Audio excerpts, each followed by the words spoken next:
పట్టణంలోని సాయినగర్లో వైసీపీ నాయకులు రఘునాథ్ రెడ్డి ఎన్నికల ప్రచారం నిర్వహించారు. ఇంటింటికి తిరిగి కరపత్రాలను పంపిణీ చేసి ఎమ్మెల్యే అభ్యర్థి మేకపాటి విక్రమ్ రెడ్డి, ఎంపీ అభ్యర్థి విజయసాయి రెడ్డిలను గెలిపించాలని కోరారు. ప్రజలు సీఎం జగన్మోహన్ రెడ్డి అందించిన సంక్షేమ పథకాలను గుర్తు చేసుకుని తమను ఆశీర్వదిస్తున్నారని అన్నారు. ఎమ్మెల్యే మేకపాటి విక్రమ్ రెడ్డి, ఎంపీ విజయసాయి రెడ్డి గెలుపు తథ్యమని స్పష్టం చేశారు. టీడీపీ నాయకులు గత 14 ఏళ్లలో ఏం చేశారని ప్రజలను ఓట్లు అడుగుతున్నారని విమర్శించారు. సీఎం జగన్మోహన్ రెడ్డి ఇచ్చిన ప్రతి హామీని నెరవేర్చి మాట నిలబెట్టుకున్నాడని అన్నారు. వైసీపీలో లబ్ధి పొంది ప్యాకేజీలకు అమ్ముడుపోయి వెళ్లిన నాయకులకు ప్రజలు తగిన గుణపాఠం చెప్పాలని కోరారు. సాయినగర్లో మేమందరం అంజయ్య, శివ, హజరత్ వాళ్ళందరూ నాయకత్వంలో మేమందరం ఈ సాయినగర్లో ప్రతి ఇంటికి వెళ్ళి జగనన్న సంక్షేమ పథకాల గురించి రేపు మే 13 జరిగే ఎన్నికల్లో మేకపాటి విక్రమ్ రెడ్డి గారి ఫ్యాన్ గుర్తుకు ఓటు వేయమని, అదేవిధంగా విజయసాయి రెడ్డి పార్లమెంట్కి పోటీ చేస్తున్న పెద్దలు విజయసాయి రెడ్డి ఫ్యాన్ గుర్తుకు ఓటు వేయమని ప్రతి ఇంటికి వెళ్ళి అభ్యర్థించడం జరిగింది. ఏ ఇంటికి వెళ్ళినా కూడా మేము అనేక పథకాలు మాకు జగనన్న ఇస్తున్నాడు. ఇంటింటికి వచ్చి రేషన్ ఇస్తున్నారు, ఇంటింటికి వచ్చి పెన్షన్ ఇస్తున్నారు, మగ్గం డబ్బులు 24,000 ఇస్తున్నారు. అదేవిధంగా వాలంటీర్ల సేవలు, ప్రభుత్వ సేవలు ప్రతి ఇంటికి మాకు ఏం కావాలన్నా తలుపు తట్టి మాకు అన్ని పథకాలు మాకు అందిస్తున్నారు.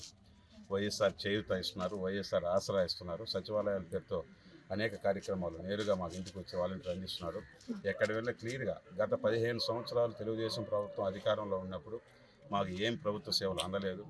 ఆయన పేరు చెప్పుకునే ఒక పథకం కూడా 14 సంవత్సరాలు ముఖ్యమంత్రిగా ఆయన చంద్రబాబు నాయుడు గారు ఉంటే పేరు చెప్పుకునే ఒక పథకం కూడా ఇవ్వలేదని ఒక్క నిమిషం అదిగో తేడా ఓళ్లే చెప్తున్నారు. చంద్రబాబు నాయుడు మాకేం ఇవ్వలేదు. జగనన్న రూపంలో మాకు అన్ని కరోనా కష్టకాలంలో 2 సంవత్సరాలు ఈ ఆర్థిక వ్యవస్థ బాగలేకపోయినా కూడా, రాష్ట్ర ఆర్థిక వ్యవస్థ బాగలేకపోయినా కూడా, మన బడ్జెట్ గాడి తప్పినా కూడా ఆయన ఏదైతే చెప్పాడో చెప్పిన ప్రతి పథకం కూడా ఒక్కడు కూడా విస్మరించకుండా చెప్పిన ప్రతి వాగ్దానాన్ని 99% అమలుపరిచి మీ కుటుంబంలో ఏదైనా మంచి జరిగిందని భావిస్తేనే నాకు ఓటేని చెప్పే నాయకుడు ఉన్నాడండి. నిజంగా కూడా మాకు ఒక మంచి ముఖ్యమంత్రి మనకు దొరికినందుకు మనందరం గర్వపడాలని సందర్భంగా మీ ద్వారా మనం చేస్తూ, అదేవిధంగా ఇప్పుడు తెలుగుదేశం పార్టీ నాయకులను మేము ఒకటే అడుగుతున్నాం. మీ ద్వారా ప్రతి ఇంటికి వెళ్ళి మీరు ఓటు అడుగుతున్నారు.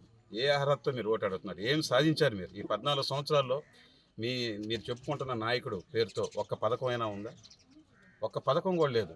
గర్వంగా గతంలో వైఎస్ఆర్ ఆనాడు ఫీజు రియంబర్స్మెంట్ అయితేమి, డ్వాక్రా అక్కా చెల్లెమ్మలకి పూర్తిగా వడ్డీ లేని రుణాలు ఇవ్వటం అయితేనేమి, అదేవిధంగా ఫీజు రియంబర్స్మెంట్ పథకం అయితేమి, ఆరోగ్యశ్రీ పథకం, అనేక పథకాలు, చరిత్రలో నిలిచిపోయే పథకాలు ఆనాడు వైఎస్ రాజశేఖర రెడ్డి గారు చేస్తే తండ్రిని మించిన తనయ్యగా ఆయన ఒక్క అడుగు వేస్తే 5 అడుగులు ముందరకేసి నేనున్నాను అని భరోసాతో ప్రజా సంకల్ప యాత్రలో 3,650 కిలోమీటర్ల పాదయాత్ర చేసి ప్రతి గుండె చప్పుడు విని నేనున్నా అని చెప్పిన ప్రతి వాగ్దానాన్ని ఈరోజు అమలుపరిచి మీ ఇంట్లో మంచి జరిగిందే నాకు ఓటేయమని చెప్పే గట్స్ ఉన్న నాయకుడు జగన్మోహన్ రెడ్డి మనవి చేస్తూ, అదేవిధంగా స్థానిక నాయకులు కొంతమంది ఈరోజు ప్రతి ఇంటికి వెళ్ళి మాకు తెలుగుదేశం ఓటేయని అడుగుతున్నారు.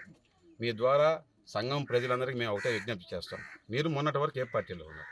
వైఎస్ఆర్ కాంగ్రెస్ పార్టీ ద్వారా లబ్ధి పొంది అనేక పదవులు పొంది అనేక పనులు చేసుకొని అనేక ఉద్యోగాలు పొంది ఈరోజు పోయి మళ్ళా మేము తెలుగుదేశం పార్టీ ఓటేయని నేను అడుగుతున్నారంటే మీరు వాళ్ళని అడగండి. నిలదీయమని మేము అడుగుతా ఉన్నాను. మీకు ఏం చేసింది వైఎస్ఆర్ కాంగ్రెస్ పార్టీ? ఒక 10 మంచి పదవి పొంది అనేక పనులు చేసుకొని ఈరోజు మళ్ళీ ప్యాకేజీలకి అమ్ముడుపోయి మళ్ళీ పోయి మాకు తెలుగుదేశం ఓటేయమని అంటున్నారంటే మీరు ప్రజలందరూ నిలదీయండి. ఎందుకు ఓటేయాలి? పారిశుద్ధ్యం ఏమైనా సంఘంలో బాగుందా? లైట్లు ఏమైనా వెళ్తున్నాయా? నీటి వ్యవస్థ ఏమైనా బాగుందా? మీరు ప్రజలందరూ మిమ్మల్ని ఒకటే అడుగుతూ ఉన్నాను. మీరు వాళ్ళ ఇంటికి వచ్చినప్పుడు ఇవన్నీ మిమ్మల్ని నిలదీయాలని మిమ్మల్ని కోరుతా ఉన్నాను. ఎందువల్ల అంటే ఇది వాస్తవాలు. వైఎస్ఆర్ కాంగ్రెస్ పార్టీ ద్వారా అనేక పదవులు పొందారు. ఒక ప్యాకేజీగా మిమ్మల్ని చూపించి వాళ్ళ దగ్గర డబ్బులు తీసుకొని అమ్ముడుపోతున్నారు. ప్రజలందరూ ఈ విషయాలను అందరూ గమనించాలి. చూడండి, సంఘంలో నాయకులను చూడండి, వస్తారు మళ్ళీ అన్నీ లబ్ధి పొందుతారు, మళ్ళీ వెళ్తారు. అనేక పార్టీలు ఇప్పుడు 6-7 పార్టీలు మారారు. సంఘం ప్రజలు స్పష్టంగా మీరందరూ అన్నీ గమనించి మన జగనన్నకి మద్దతు ఇవ్వాలి. ఒక మంచి నాయకుడు విక్రమ్ రెడ్డి గారు మంచి 25 సంవత్సరాల రాజకీయాల్లో ఉంటాడు. రేపు వైఎస్ఆర్ అనేక సర్వేలు 20 సర్వేలు వస్తే ఇప్పుడు 18 సర్వేలు వైఎస్ఆర్ కాంగ్రెస్ పార్టీ అధికారంలో రావడం ఖాయం అని చెప్పడం తెలిసిపోయింది. అందుకని మనందరం మంచి మనసుతో మన సంఘం టౌన్లో ఒక మంచి మెజార్టీ ఇస్తారని పూర్తి నమ్మకం నాకుంది. అందువల్ల మన ఈ 20 రోజులు కష్టపడి మన పథకాలు ప్రజల్లోకి తీసుకెళ్ళి మన జగన్మోహన్ రెడ్డి మద్దతుకు ఆశీస్సులు, విక్రమ్ రెడ్డికి ఆశీస్సులు వాళ్ళు మనందరం కోరదాం. ఎక్కడికి వెళ్ళినా కూడా అనూహ్య స్పందన ఉంది, ఎటువంటి అనుమానం లేదు.